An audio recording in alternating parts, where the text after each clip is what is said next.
Norman 11 ABL YouTube channel. Like, share, and subscribe. Lovebird Talks and Tips. Hello and welcome back my fellow Kasha Bobs. May komento po dito ang isang Kasha Bobs natin na subscriber na si Mark Northward. At ito po ang kanyang katanungan. Kung magbibreed pa rin po ba ang Aqua B1 niya dahil nung pinaliguan niya po ito, kinutkot niya po yung kanyang balahibo sa dibdib. At yun, nawalan po siya ng mga balahibo. Natatakot siya kung sakaling hindi na po ito mag-breed dahil mukhang mahal ang pagkanyang pagkakabili. At bago ko sagutin yan, maraming salamat sa iyong komento, Kasha Bob Mark Northward. At kung ating pagbabasihan yung pagpapaligo mo sa ibon, tama po yun.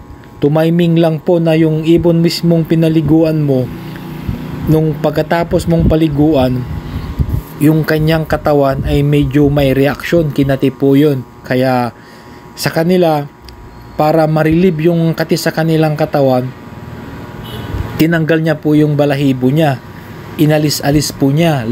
Ang feeling po nila, maganda yung kanilang pakiramdam nun dahil inaalis po nila. Parang tayo rin po, pag tayo nakagat ng langgam, sobrang sakit, ating kakalmutin hanggang madiretso po natin, masugat po natin yung ating kinalmot dahil iba po yung feeling. Minsan narililive po tayo. Ganun din po sa ibon. Tulad ng nasa larawan na ito po ay green personata. Ito po ay nakadalawang clacking na po ng kanyang balahibo sa dibdib. Ngayon umabot na po hanggang sa pakpak. At yun, wala pong kaso to mga Kasha Bobs dahil alam naman natin na ito'y muling tutubo at mapapalitan. Kaya lang po nila ginagawang inaalis dahil iba po yung kati. Kaya ang mas magandang gawin po natin, tulad ng nangyari sa ibon na ganito, paliguan po natin ulit sila after 1 week. Yung tamang dami lang ng tubig dahil delikado kung mapaparami natin dahil wala na po silang balahibo nun. Isprayan lang po natin, tapos ibilad po natin sa araw ng 10 to 15 minutes. Kung ibibilad po natin sa araw, ang oras po dapat ay 8:30 or 9 o'clock. Wag na po natin aabutin yung 10 o'clock dahil masyadong mataas na po yung init ng araw nun. Baka madali naman yung ating ibon na ibibilad. Ayan na po, may sign na po na tumutubo yung kanyang mga balahibo. Matured po ito na green personata at nakailang breed na po sila ng kanyang kapares. Kaya wala pong problema, Kasha Bob Mars Northward, kung asmo kung hindi na magbibreed yung ibon mo. Magbibreed pa rin po yan. Tulad nitong sa ibon na mayroon ako na nakailang clacking na po. At isa nga pa po pala, yung pagmumolt pala ng ibon, baka matry nyo din po. Yung ibon ko, nakapag-molt po siya ng 2 times. Una nung naging matured siya, tapos nung pangalawa, bali nung matanda na po siya. Kala ko stress nga po yung pala hindi, molting pong process pa rin po yun. At ganun din po dito sa mga ibon na nagpa-plucking. Minsan sa stress, minsan sa kati sa kanilang katawan, pero tutubo ulit po yan at mapapalitan ng bago mga Kasha Bobs. Kaya ang importante may kaparis po sila na hen para makapag-breed po dahil active pa naman sila mga Kasha Bobs. Ito po yung video kung saan po natin titignan yung kanyang tagiliran na wala pong balahibo. Ayan po siya. Sinum ko po, ayan po yung mga balahibong, bagong balahibong tumutubo sa kanyang tagiliran. Kaya wag po tayong matakot na baka hindi na mag-breed yung ibon mo.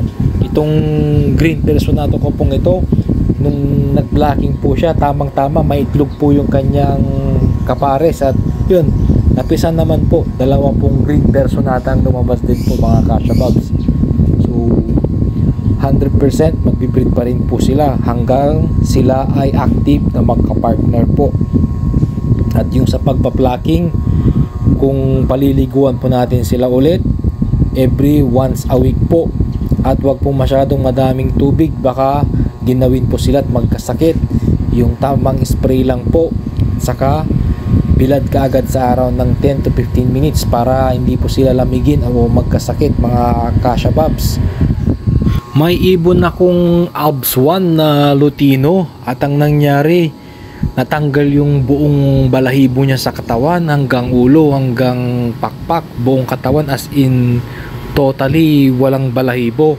At yun, inabot po siya ng mahigit 1 buwan. At ang nangyari, hindi na po siya nabuhay, Kasha Bobs. Yun po ang pwedeng mangyari sa mga ibon na nawalan ng kumpletong balahibo. Kahit na sabihin natin 50% ang nawala, once na na-stress po yan, baka tuluyan pong mawala yung kanilang balahibo sa katawan. At baka bumaba po yung kanilang immune system. At may chance pong mamatay, lalo na kung sila'y nilalamig at walang protection sa katawan. At halimbawa na lang yung pagpapaligo ng matagal, dahil nag-uopen po yung kanilang pores din sa kanilang mga balat-balat, kaya pwedeng sipsipin ng tubig yun, at yun, may chance po silang mamatay, mga Kasha Bobs. Kaya ingat-ingat din po tayo. Hindi, kahit sabihin na natin na normal lang po yan, once na naabuso po yung stress, baka may chance pong matanggal po ang lahat. Hindi na po plaking ang tawag doon, stress na po, dahil buong katawan na po ang matatanggalan ng balahibo, at baka matagal lang pong makarecover, mga Kasha Bobs. Sana nasagot ko ang iyong katanungan, Kasha Bob Mark Northward.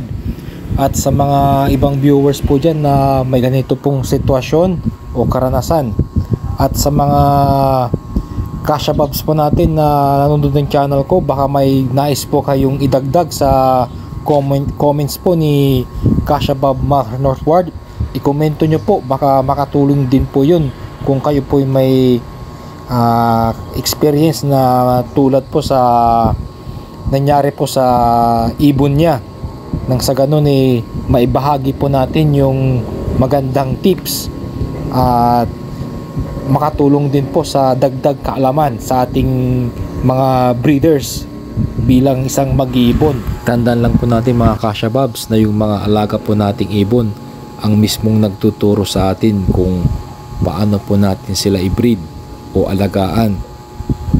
Dahil sa bawat karanasan po natin, yung mismong ibon po ang pinanggagalingan ng ating kaalaman.